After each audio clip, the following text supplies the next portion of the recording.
Now, I've been working with the Teamsters since about 1998. Since 1999, I've been working with the International all over this country.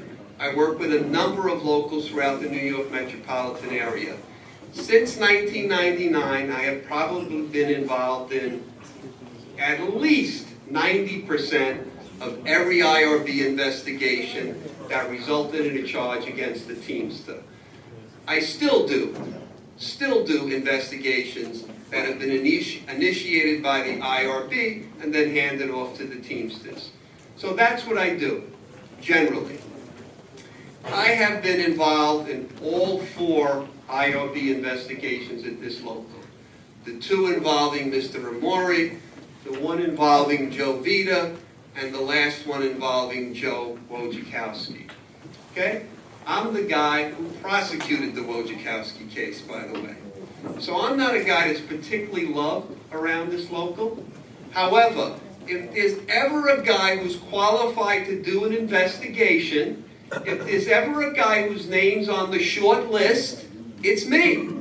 It's me because I've done 4 other ones right here, and all of them didn't necessarily come out the way the local wanted, but in all of them I believe that the truth somewhat came out. So when I was asked to do the investigation involving John Ulrich, I said I would do it, and I'm going to show you tonight what I found. And then you could weigh that particular documents and evidence on your own.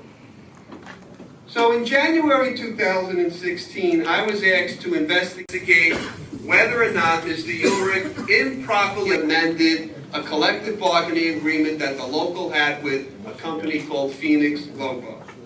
Now, that amendment was done in secret, no question. I'll show you in a few minutes. That amendment cost the health fund over $600,000 in contributions. The company that had its contract amended was the same company where John's estranged wife worked and the same company where his son worked. You can draw whatever conclusions you want about that. Now, I also learned as part of the investigation that started with that contract amendment that John also entered into a participation agreement with the same employer. And that participation agreement brought between 200 and 300 non-union members into your fund at discounted rates, and those non-union members included the owner's family. 2 other things I stumbled upon. So I just came in the door looking for one thing, the contract amendment, but as always the case, I stumbled upon other things.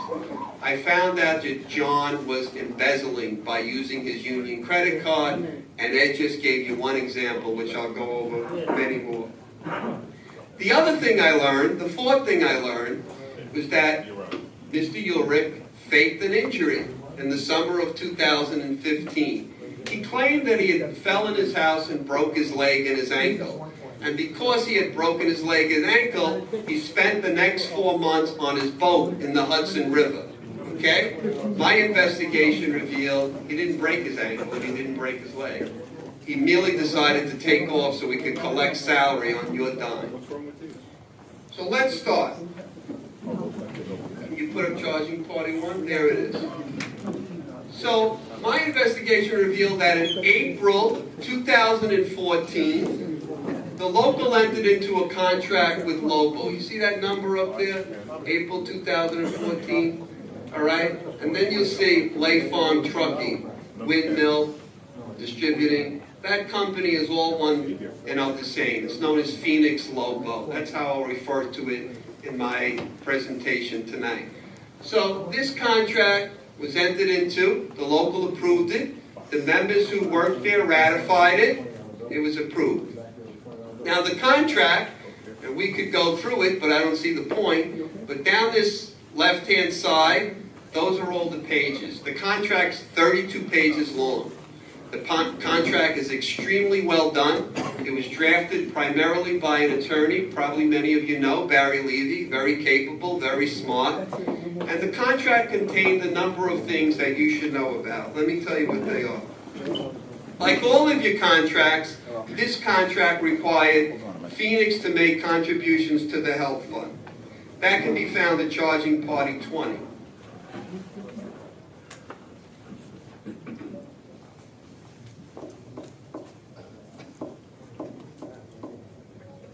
So there it is. Upon ratification, the employer was supposed to pay $8.58 per member per month. But that's not a mystery to you because all your contracts have contributions for health funds. Now, the second thing that's key in this contract is on charging party 28. Now, in charging party 28, there's this Article 38. You'll see the subtitle. It says, Successes and Assigns Clause. What is that? That's legal garbage for whoever takes over this company. So if Phoenix sells out to somebody, and somebody takes over Phoenix, the successor, the new boss, has to be bound or will be bound by the same terms in this contract. And you could see that it's pretty much a nice paragraph there. Significant legal language, certainly enough to protect the union and its members. Now, soon after this contract was approved by you, the members who voted for it, the ones that worked at Phoenix, November 21st, 2014, just a couple of months after April, this Phoenix contract was modified, amended, charging party 33.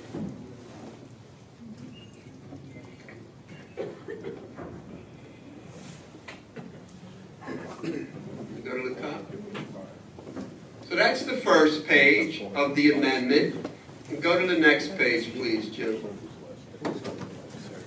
And that's the second page. So down here, you can see that John Ulrich signed it on behalf of the local. Much smaller, much less complex than that 32-page contract you saw a few minutes ago. But let me tell you what the key is here, okay? You see this right here? It says, due to the influx of over 350 new management participants, the new healthcare rate will be $500 per month. So John unilaterally reduced the number from $858 a month to $500 a month.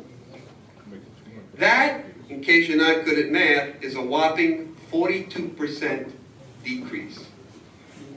Now, Ulrich testified during this investigation. I put him under oath. He had a lawyer present. I have that transcript, okay? And I'll tell you what he said. He said that he drafted this amendment on his own. He did it totally on his own.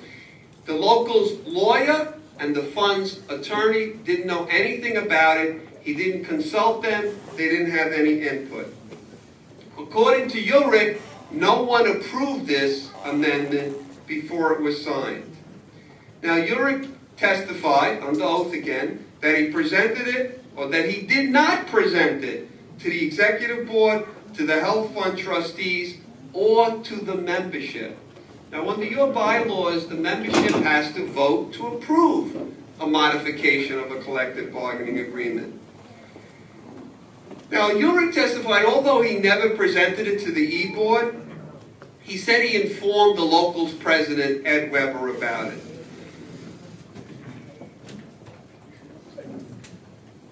Weber also testified during this investigation, and he was placed under oath too, just like I place everybody else under oath. And I ask the same tough questions to everybody. Doesn't matter to me who they are. Now, Weber testified that Ulrich never told him about this amendment, and neither the E-Board nor the health fund trustees voted to approve it. Weber testified that he learned about the reduction in contributions. When he learned about it, he asked the local's attorney, Barry Levy, who drafted the contract, if Levy was aware of the reduction, and Barry Levy told him no. Weber also said that Levy then asked him, why would John do that?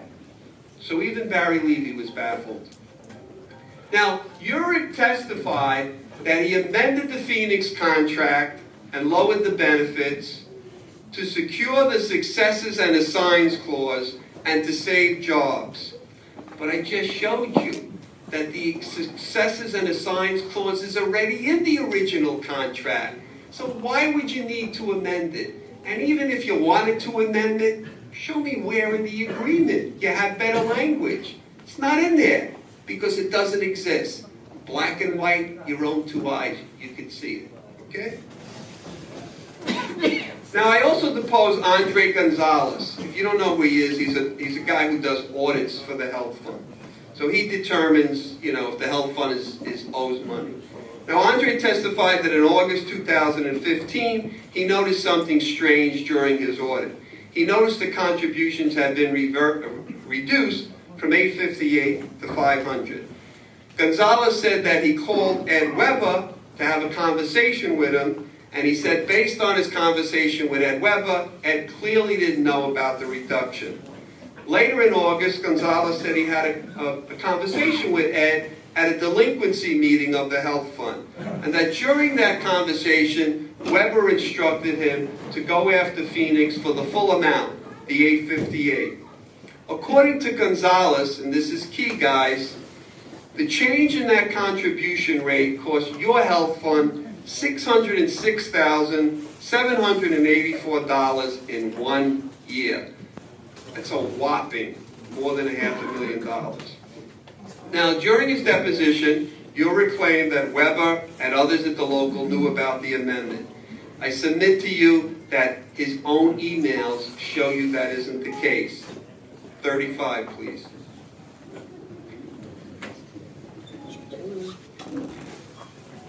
So this is an email that John Ulrich sent to a number of people. He sent it to Ed Weber, Joe Viter, and Walter Kane, the health fund attorney. It's dated July 16th. You see it up there, 2015. There's no question it came from John. How do I know that? Because I'm really good at solving mysteries. Watch this one. John U, IBT812@gmail.com. You think it came from him? Okay. So he sends this email, and let me tell you what he says in the email. All right? The fourth paragraph. 1, 2, 3, 4. Let's remember before all of this. So he said, I just had to deal with Phoenix, making sure people were not laid off. Now, John testified that in this email, he was talking about the amendment to the contract. So he admitted, oh yeah, this email's about that in part.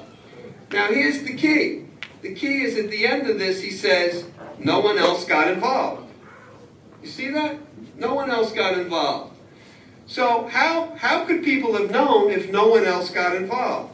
Impossible. It doesn't fly in the face of the email. Now, the very next paragraph says, it was done to preserve both the peer with the strongest successor language possible. But you've already seen that the original contract had a successor and assigns clause. So that isn't true either, I submit. All right? Now, he also says in this line here that has the little arrow, that one there.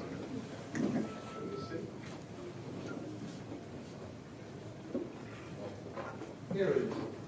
So he says also, I did communicate this to Eddie, but Eddie had his own health issues and, well, may not have understood with all going on, and it was a stressful time.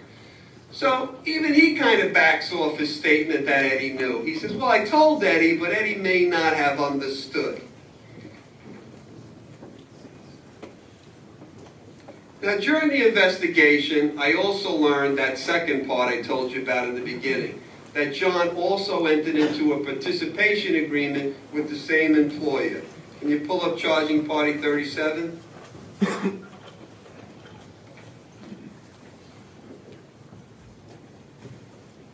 So this is the participation agreement. Let me tell you what it is.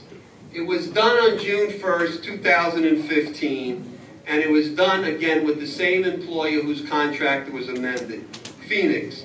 Now, Ulrich testified on the oath that he himself negotiated this participation agreement and that he himself drafted it.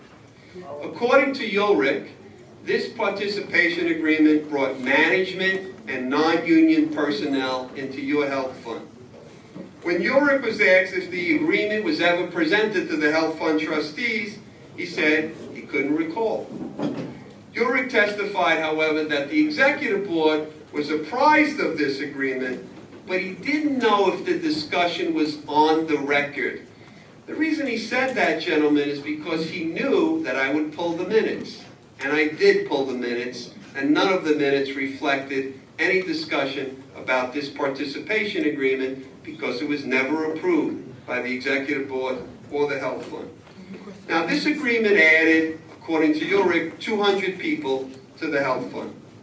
Among the people who received health benefits, the same health benefits that this union bargains strongly for you to get, were the owner of the company, his wife, and his son.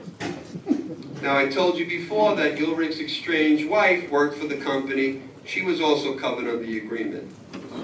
Now, Ulrich, to his credit, he acknowledged that adding hundreds of people to the health fund could put the health fund at risk. Certainly it could. There was a premature baby, open heart surgery, some kind of chronic illness. It could cost the fund a significant amount of money. Weber testified that he never saw this agreement before it was signed by Ulrich and the owner of the company. According to Ed Weber, the executive board and the health fund never discussed this participation agreement. Weber testified that the agreement added approximately 200 to 300 people to the health fund, and it could have put the health fund at significant risk.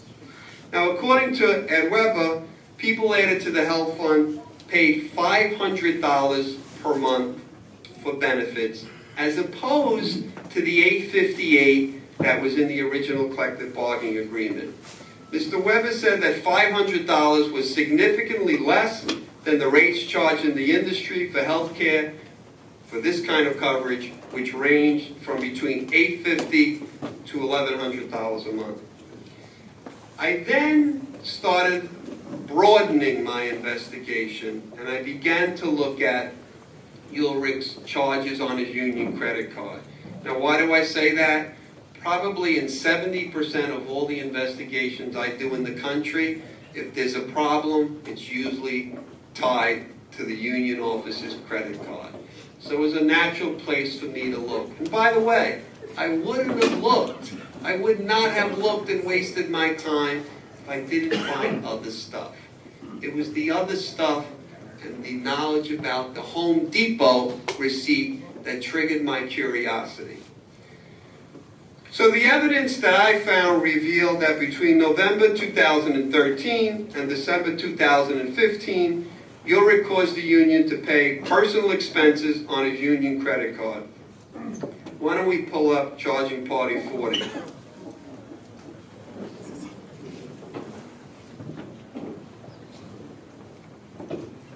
Now that's the first page. Can you go to the top? Is there a name on it? See up there, Ulrich? So this is the first page of the statement, the charging statement for that period. And it's a lengthy statement. So it spans about, it's from 40 to 54, so 14 or 15 pages of credit card charges. So the charge that Ed just mentioned to you about Home Depot, that occurred on November 15, 2015, and it was at $241.90. So there it is. See that? $241.18 it says up there, so I'm a penny off. So there's the Home Depot charge. It was made on Ulrich's card. Ed told you what the background was about the generator and all of that stuff, right? So the local never got a receipt from Ulrich until Ed went to Home Depot and picked up the receipt on his own. So can you go to Charging Party 55, please?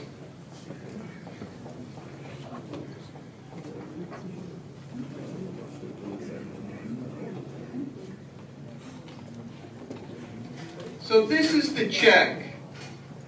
This is the check that Ulrich tendered to the local to pay for that generator. You can't see what's blocked out here because we tried to keep, some of the private info private. But the check was for $245, and down in this corner where it's blocked out some banking information, it said donation. So why in the world, you have to ask yourself, would he donate $245 to the local? It just does not make sense. Now why don't we go to charging party 56.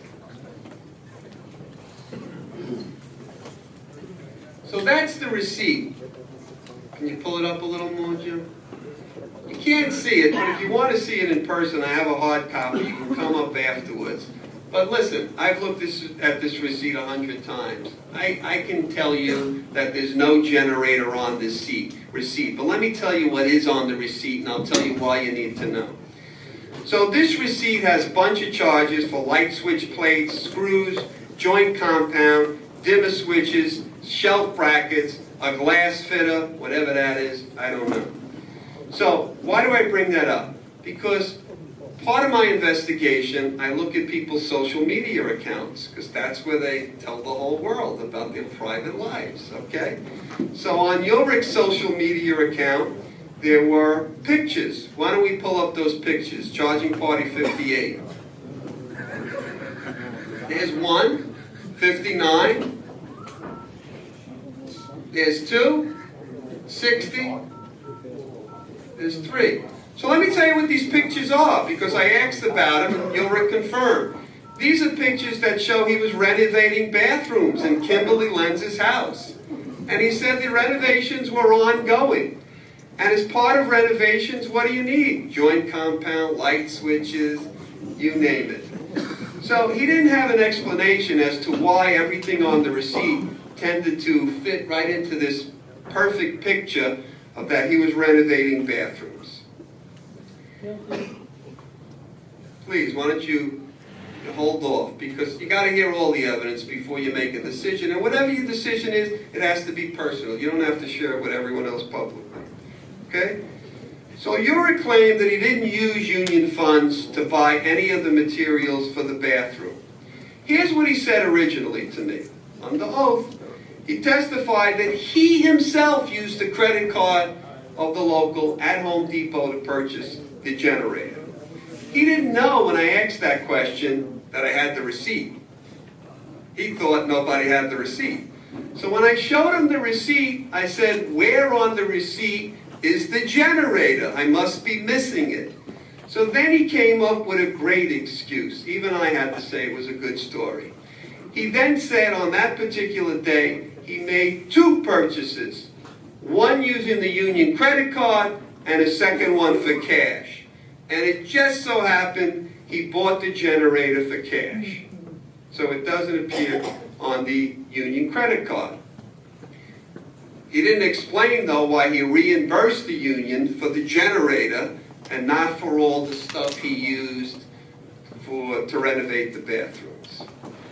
I asked Ulrich, in fairness, as I do everyone, to go obtain a copy of that receipt for the cash purchase, because it could have happened, who knows, I wasn't there.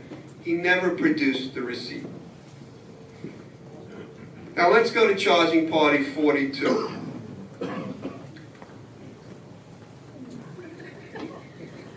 You with me so far? Yeah. Come on, you with me? Okay. So, this wasn't the only charge. We're not going to jump on somebody for one charge. People make mistakes. So I found that there was another charge. You see this little Kmart charge there? For $271.28, if my eyes don't. So I found that on April 3rd, 2015, he made another charge on his union credit card at Kmart. So, deposed Ed Weber, he testified that Ulrich never gave him the receipt for this Kmart charge.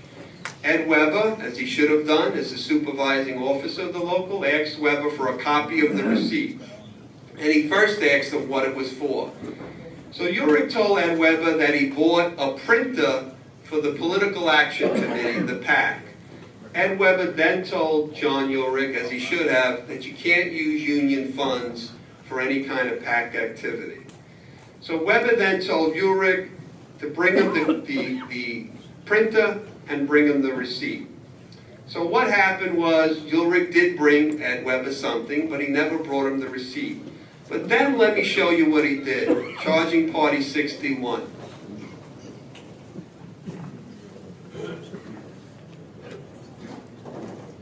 He tendered another check. He tendered a check. The amount is $290. But here's the keys, guys. Credit card, Kmart, pack printer. So just like the Home Depot, he tenders a check when he's questioned about the particular item that the local is questioning about. So then what happens? We obtain a copy of the receipt. This isn't hard, right? Even Perry Mesa could figure this out. Charging party 62. There's the receipt from Kmart. All right? So if you look at all of this stuff, you will see there's no printer up there. He didn't buy a printer at Kmart, which should, if you're paying attention, lead to the next question. Why the hell did he give us a check for the printer when he never bought the printer? Okay? So I want to show you what he did buy. All right? This item right here, CHCC1 combo for $29.99. You see that? Go to charging party 63. So look what CHCC1 is. Look at that. A Conair combo. Great, I got one just like that in my house. Okay? So again, it ties back to the bathroom renovations, right? You can start to connect the dots here. So let me tell you that he denied that he purchased this for renovations in his house. I want to be fair to him. But then I asked him about another item. Can you go back to that receipt, Jim? 62, right? Okay. So the other item I asked him about, because I like to educate myself, I'm always curious, was this scratch dinny for $9.99. Like, I was really curious about what the hell is scratch dinny. I didn't know what the hell that was. So I asked him about the scratch dinny. Can we go to charging party, I think it's 64. There it is, as seen on TV, scratch dinny. So, let me tell you what scratch dinny is, because I didn't know. Scratch dinny is a substance you use when you're detailing boats and cars, okay? Now, Ulrich testified under oath that his son runs a boat and car detailing business. So there it is, scratch dinny. Now, what does that receipt show? Can we go back to 62? So here's what he bought. Here's what he bought. He bought a microwave. He bought ramen noodles. He bought a wall plate. He bought a 4-pack of wine, ketchup, some clothes. So he got late. This is really cool too. Pay attention. Pay attention. He bought a fighting figure. He bought a toy. He got kids. On your money. This is union money he's using to buy. Show everybody. Why do you explain this receipt once I show it to you? There's an explanation for everything in life, guys. I've learned that doing hundreds of investigations. So here's what he said. He said that this purchase was a mistake. No. No. He said that his girlfriend had the union credit card, and it looked like her credit card, so she made the purchase by mistake. That's what he said. He said she made the purchase by mistake. I asked him if he was with her when she made the purchase. He didn't really know. He didn't know about that. And then he said, but once he did know, he reimbursed the union for what was on the receipt. So then I said to him, well, why didn't you just reimburse them for all these personal items? Why'd you reimburse them for a printer that you didn't buy to begin with? So there was no excuse for that. But I submit to you the fact that people are giving checks to the union for stuff that's not even there indicates some motive to perhaps cover up. All right? So now on 3 other occasions, using that union credit card, Ulrich paid for in-town hotel stays for himself. Now, Ed Weber testified, and a number of other local officers told me as well, that the union does not authorize in-town hotel stays, and by the way, they're not allowed to. That's the policy across the country, unless it's a real unusual circumstance. So, let's go to charging party 48.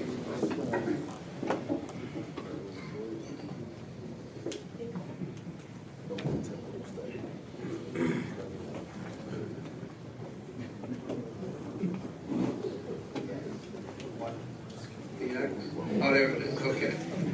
Yeah, that's why the X is there. Okay, so there it is. Hampton Inn, 243-33 on May 15, 2014. That date's crucial, watch. Watch why that date is important. So I showed him this charge for the hotel on May 15, and he admitted he made it, and according to Ulrich, he was organizing at that time on May 15. I'll give anybody $100 if you can guess what company he was organizing. Acevedo. Hey, Phoenix Lobo, okay? Now, May 15, 2014, it just so happened to be a general membership meeting on the same day. Can you pull up charging party 65?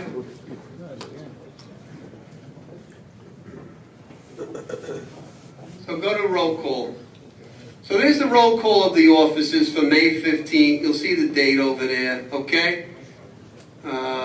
All union officers, business agents, directors were present except John Ulrich. I'll show you why he wasn't present in a second, okay? So on the same day you had the membership meeting, and the same day he stayed at that hotel, he sent an email to the E-Board stating that he probably couldn't make it to the membership meeting because his son had a doctor's appointment. Can you put up charging party 71? So there's the email, again, from John U, IBTA 12. You can see it's to the executive board. Why don't you go to the next page? Oh, by the way, go back.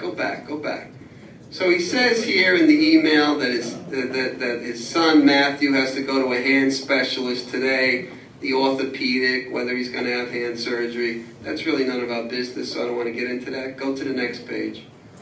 Can you pull it down? So he says, depending on what time we get out of the specialist today, I will let you know. I will send you the minutes and the agenda this morning just in case he can't make it. Okay? So, during the deposition, Ulrich claimed that he did not miss the membership meeting because of his son's doctor's appointment. He said that he missed the membership meeting because he went to a Phoenix organizing event after the doctor's appointment, and that he stayed in the hotel in Staten Island. By the way, this Hampton Inn is in Staten Island, because the organizing meeting went late and he was tired. So I asked him why he stayed in Staten Island, and he said that it was because it was on his way home. Now, for those of you who know him, he lives in Newburgh. So I don't know how Staten Island is on the way to Newburgh, but certainly not by the way I drive. Traffic. Okay? So there's 2 other hotel charges on here for in-town hotel stays. I can show them to you if you want. I don't see the need. You know, you've been sitting a long time, but let me tell you what they are. I can put them up if you want. Okay? Put up charging party 52, Jim. On November 22nd, 2013, he spent $161.86 of union money by staying at the Best Westin. It's probably on here as Adria. There it is, up here. So that's the holding company for the hotel, but it's the Best Westin, all right? So he spent more money there. The actual hotel receipt is at 74. Can you pull up 74?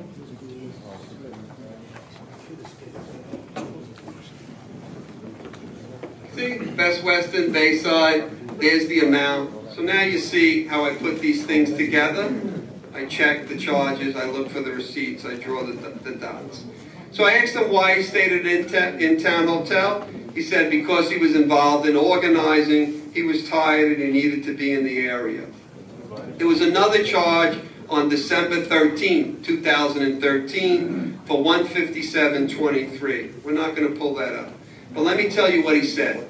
When I asked him about that charge, which he admitted, he said he stayed at that hotel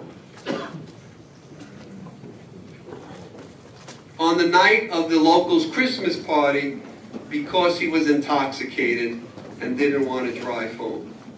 Now, Ulrich admitted that the local didn't have a policy, a written policy, about in-town hotel stays. But he said you could do it if you were tired or if you felt it was too much to drive home. No other union officer confirmed that policy. And by the way, if that policy existed, it would result in a charge because it is not permitted under union rules. You can't do it. Lots of people in this country have been charged with doing that. Now, there's another charge for December 13th, same day, on his card for $147.75 at Burton and Doyle's. Burton and Doyle's, you may know, is a restaurant that used to be down the block from the local. So when I asked Ulrich about that charge at Burton and Doyle's, he said that it was for Phoenix negotiations, that he was having negotiations at Burton with some Phoenix people and he picked up the tab. I then reminded him that December 13th was the holiday party for the local. And then he changed his story. He changed his story and he said, oh yeah, I forgot. He said, what I did was we had a party, the local had a party, and they picked up the tab. The tab included some meals and a drink or two. And that after the party, he stayed. He stayed at the bar and he drank with friends. And he put it on his union credit card. He didn't have any problem admitting, by the way, that that was an improper charge. Okay? So he basically conceded.